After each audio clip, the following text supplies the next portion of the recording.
本周重點新聞有：杜魯多承認可以更早收緊移民政策，指責壞分子濫用制度。杜魯多宣布派錢，合資格人士可以拎250蚊嘅支票。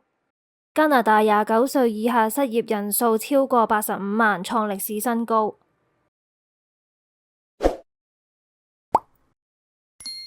即刻訂閱我哋，每日緊貼多倫多新聞。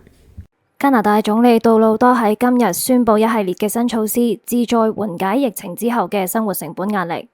聯邦政府將向2023年收入唔超過15萬加元嘅1870萬名工作者發放250蚊嘅支票，稱為加拿大工作者退稅計劃。支票預計會喺2025年年初寄出，同時喺今年12月14號到明年嘅2月15號，政府將會對部分合資格嘅商品實施 GST 同 HST 免稅。免稅嘅商品包括預製食品、餐廳餐點、小食、酒精含量低於7%嘅酒類，意味住喺呢段期間，加拿大嘅所有食品基本上會免稅。除此之外，同兒童相關嘅商品亦都納入今次嘅暫免稅政策，例如兒童嘅服裝、尿片等等。政府估計，如果一個家庭喺2個月內喺呢啲商品上花費大概2000蚊加紙，可以慳返大概100蚊加紙。而喺實施 HST 嘅省份，例如安省，將會可以慳得更多，大概係260蚊加紙。有外網評論話，政府面臨民意支持度下降，因而推出臨時政策挽回民心。新民主黨表示支持呢一啲嘅臨時措施，但係黨領辛格就強調將會繼續爭取永久取消日常必需品嘅 GST。加拿大總理杜魯多表示，聯邦政府喺收緊移民計劃方面應該更早行動。佢星期日喺 YouTube 上發佈咗一段大約7分鐘嘅影片，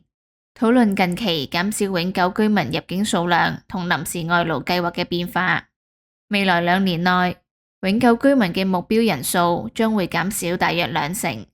去到2027年會降至36.5萬人。杜魯多喺影片中提到，疫情結束封鎖之後，為咗提高勞動力，需要增加移民，咁樣有助於避免全面經濟衰退。但係佢指出，有壞分子利用咗呢啲計劃，例如有僱主試圖避開請加拿大人。學校為咗高額嘅學費招募更多國際學生，甚至出現提供虛假入籍途徑嘅騙局。杜魯多承認，佢同團隊喺發現市場唔再需要額外勞動力嘅時候，本應該更早採取行動。佢表示，政府減少移民嘅目標係為咗穩定人口增長，令房屋供應跟得上，之後先至再考慮逐步增加移民率。對於杜魯多嘅影片，保守黨黨魁博勵治批評佢先至係搞壞移民制度嘅壞分子，係製造問題嘅根源。直到截稿呢一刻，影片已經上載咗超過24小時，大約有9000個留言，大部分都係以批評杜魯多為主。聯邦保守黨移民事務評論員奇米克喺昨日嘅國會事務委員會上面嚴詞質詢移民部總監麥克納米，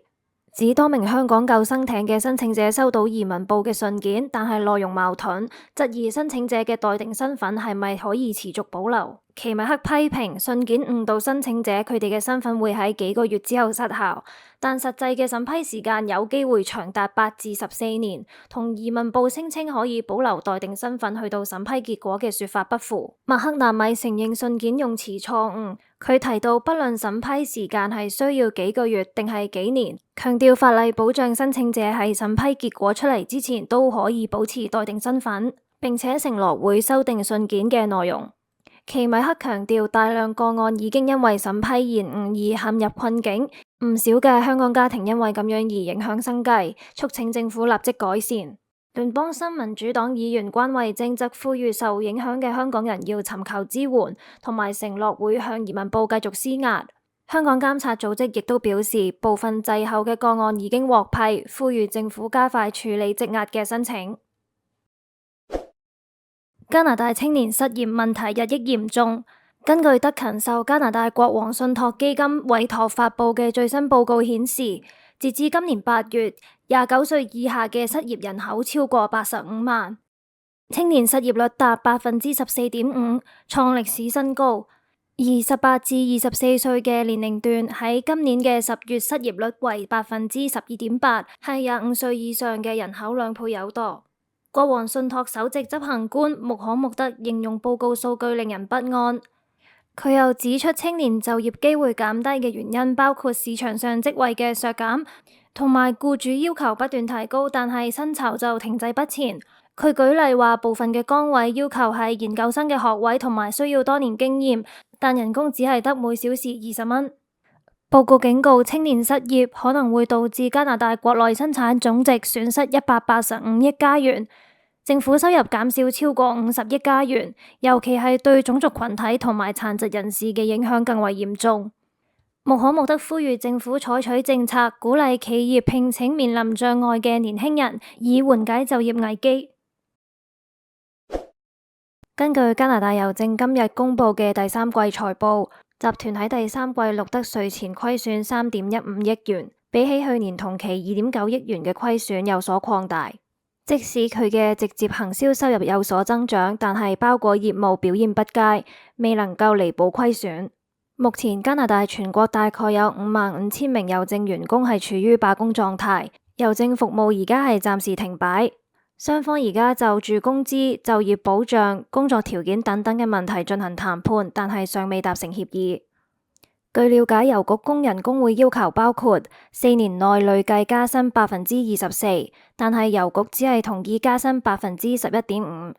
其他嘅訴求仲包括工作保障同埋週末投遞合同等等。而加拿大郵政集團子公司 Prolator 今季嘅稅前利潤為6200萬元，較2023年同期嘅6800萬元有所下降。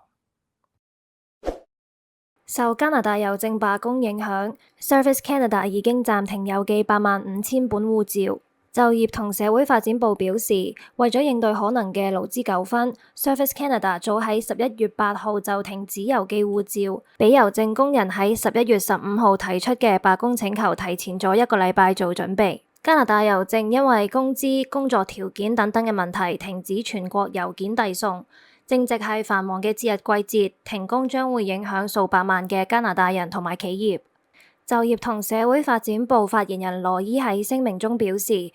護照將會喺罷工結束同埋郵件服務恢復之後寄出。佢指出，提早咗幾日暫停郵寄護照，減少咗護照被滯留喺加拿大郵政分發中心嘅風險。佢補充話，如果喺罷工之前以郵遞方式申請護照， Service Canada 可能仲未收到，需要等到郵件服務恢復之後先可以處理。佢提醒已經提交申請或者需要緊急護照嘅加拿大人，應該致電處理護照嘅熱線，或者親自前往 Service Canada 中心提出領取護照。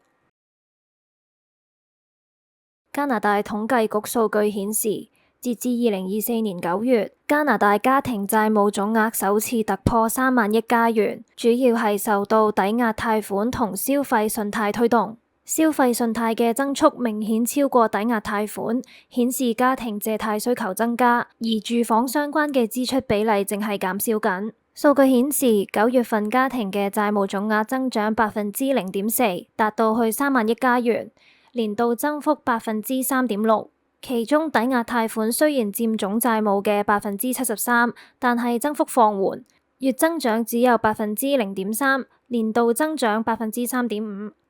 相比之下，消費信貸增長勢頭更為強勁，喺9月份增長咗0.5%，總額達到7760億加元，年度增長幅度達到4%。有專家指出，隨住破產率同失業率上升，更多嘅家庭會依賴信貸應對日常開支。除此之外，近期嘅降息政策刺激咗房地產市場回暖，但根據以往類似嘅現象顯示，買樓嘅熱潮可能難以長期持續。未來隨住利率進一步下降，家庭債務預料會繼續上升，但係高債務水平或者會令更多嘅家庭面臨財務壓力。特朗普宣布提名前密歇根州國會眾議員霍克斯特拉出任美國駐加拿大大使。